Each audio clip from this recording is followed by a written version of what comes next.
Welcome back to the channel. So this is just going to be a quick update on that 04 Sorento. I had told you guys I was going to do a kind of a follow-up on the no start.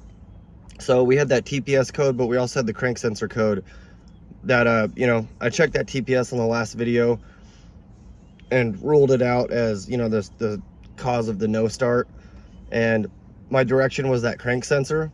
So I came out here to do that. I pushed the car over here into this spot, you know, so it'd be easier to work on, and I went to go just to hear it again, crank it over, and I could hear that uneven cadence, just that, you know, to wah wah wah wah wah wah. When you hear that, that's indicating that there's low compression in a cylinder or two.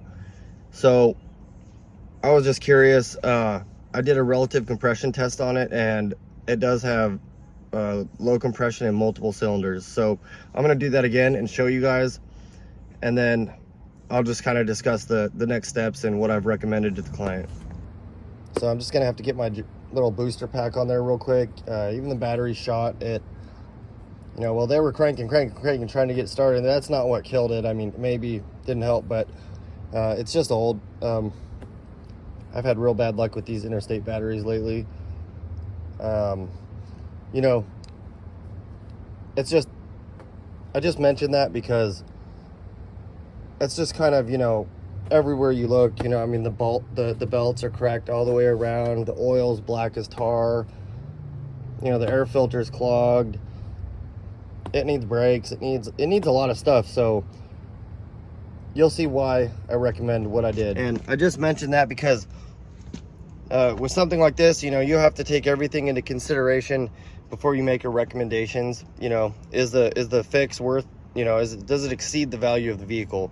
So these are the types of things that I'm looking at, and so just kind of noting it on camera for you.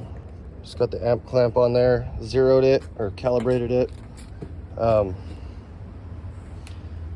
I'm just gonna run this around in here. I grab the key.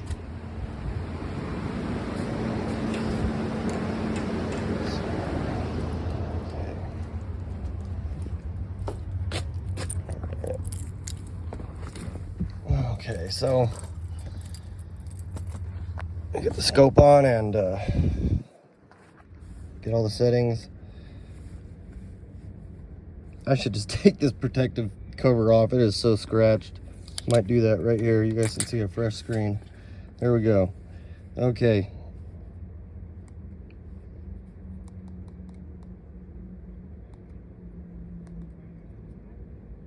Okay.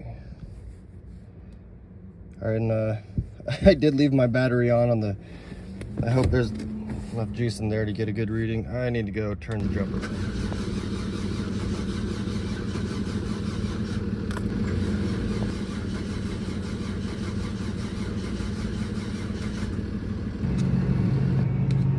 It's even got some skull and crossbones on there.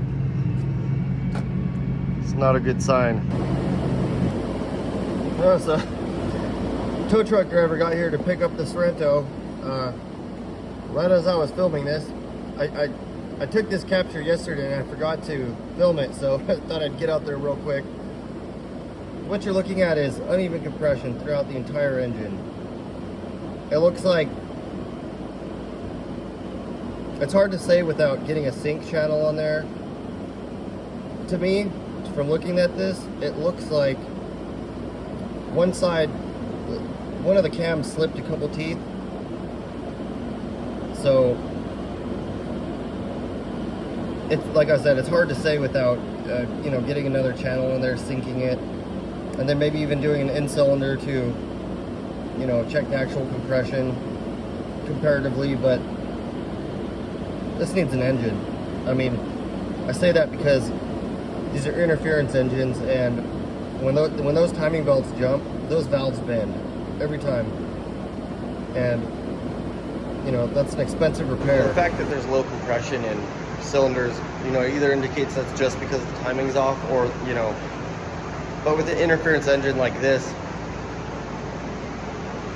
the valves kiss those pistons, and, you know, it's an expensive job.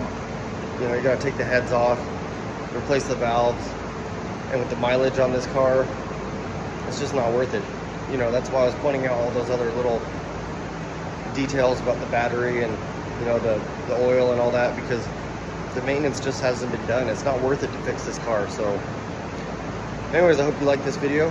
Don't forget to like, subscribe, hit that bell, and I'll see you next time. Thanks for watching.